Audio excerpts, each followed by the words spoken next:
The Dark Souls trilogy has become one of the most beloved franchises in all of gaming. With the Dark Souls games being so popular, they've managed to spawn a whole subgenre of games, known as Souls-likes. Dark Souls 1 and 3 were absolute masterpieces, and we don't talk about Dark Souls 2, but as we know, every masterpiece has a ripoff, and that's what a majority of the non-From Software produced Souls-likes are. Recently, we've been seeing a lot more of these pop up, such as Steel Rising. The game is priced very confidently at $50. I mean, for $10 more, you can get, pretty much the best Souls game ever, Elden Ring. Now, Steel Rising isn't directly terrible or bad, but it's just a soulless Souls-like. The game has very minimal enemy variety, and an extremely janky camera that makes combat an absolute mess. And the animations look like they've used a brick for motion capture. The overall setting of France, overrun by robots, is cool, but Steel Rising struggles to be its own game. It's so clearly trying to imitate the Soulsborne franchise, and the game does that in such a bad way. Instead of the combat feeling swift, it just feels clunky. The graphics aren't bad, not like that's the main point, but the graphics look like one of those tech demos that never make it to release. I feel like Steel Rising should have had a few more months to cook, as it just looks incomplete and uninspired. It also just feels that way. The idea was pretty good, but just very poorly executed. It just feels like it's not its own thing, which is a common theme with these Souls-likes. The next game I want to talk about suffers from a lot of the same issues as Steel Rising. I feel this Steam review describes it perfectly. If Bloodborne and Sekiro had a baby, but the baby was born without arms, legs, eyes, or ears, the game just feels really fine. It's nothing special, as it's clearly trying to be Bloodborne. I mean, call me Einstein, but a Souls-like that's set in a kingdom where death spreads through a plague or disease. That sounds like Bloodborne to me. But no, that's Thymesia. The perfect word to describe Thymesia is fine. It's so incredibly mediocre. It's just that everything the game attempts is so average, it just falls flat on its face. The story feels overly cryptic.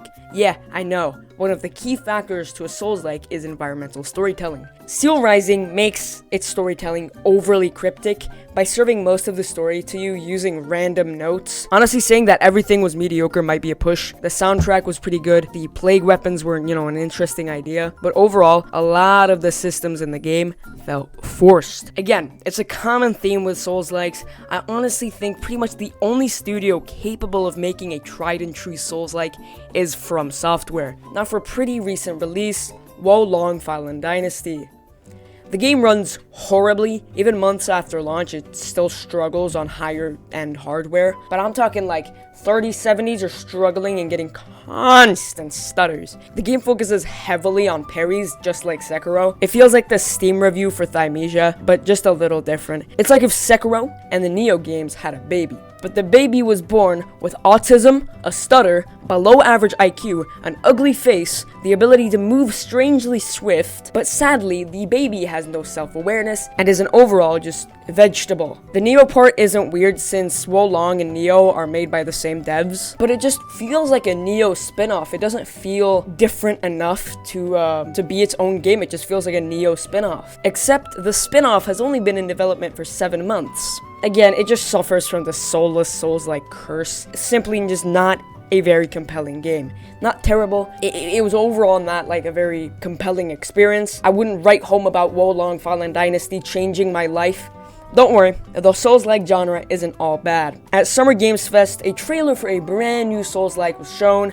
It was a trailer for Lies of P. They dropped the demo for the game on Steam, and I have to say, I'm quite honestly blown away. When I first heard about it, I felt like they were telling porky lies. This couldn't be true. This couldn't be a good game. It feels like a good version of Steel Rising, as it takes place in a similar setting, that being France overrun by enigmatic robots. This time, however, you don't play as a robot ballet dancer thingy. You play as the connoisseur of lies himself, Pinocchio. I like that the game is not ashamed of being a Souls-like. It really feels like a Bloodborne remaster if it was set in France. However, it doesn't just feel like Bloodborne. It does feel like its own game. The UI does have that kind of generic Souls-like feel, but that could easily change as the game releases on the 19th of September, 2023.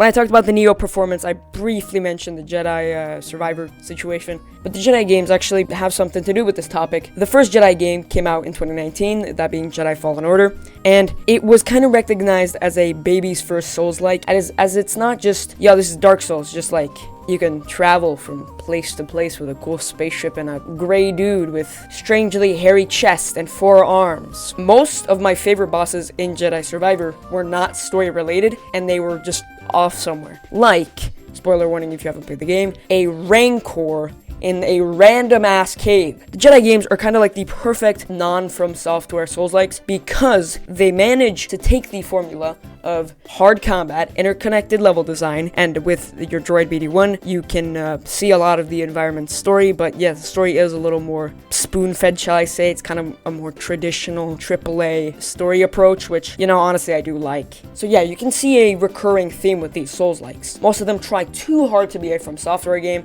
but in the process, they become soulless, janky, and just overall boring. I think From Software is the only studio that truly understands what a Souls-like is, because it's not like From Software has followed the same mold for every one of their games. Dark Souls is different from Demon Souls, the entire Dark Souls trilogy is slightly different from each other, Bloodborne doesn't feel like Dark Souls, and Elden Ring does not feel like Bloodborne. But when anyone else tries to make a Souls-like, they don't understand that they need to add their own twist. Yes, more of a twist than just setting your game somewhere else or adding a slightly different system. They need to realize that you need to break away from the traditional Souls formula, because if you don't, your game's not really going to be compelling. The truly mesmerizing masterpiece that is Elden Ring would have never been made if From Software made the same game over and over again. Souls-likes are beautiful when done right, but just straight up uninspired and bad, boring, whatever you want to say when done wrong. Alright, that's gonna have to be it for today. I hope you enjoyed this one. If you did, make sure to click that big red subscribe button so you never miss any future uploads. I do video essays about gaming, so if that interests you, then you should really click subscribe. And if you want, you can like the video. It really helps me out, and it also pushes my video out to more people. I hope everybody has a great rest of their day, genuinely, and I'm out.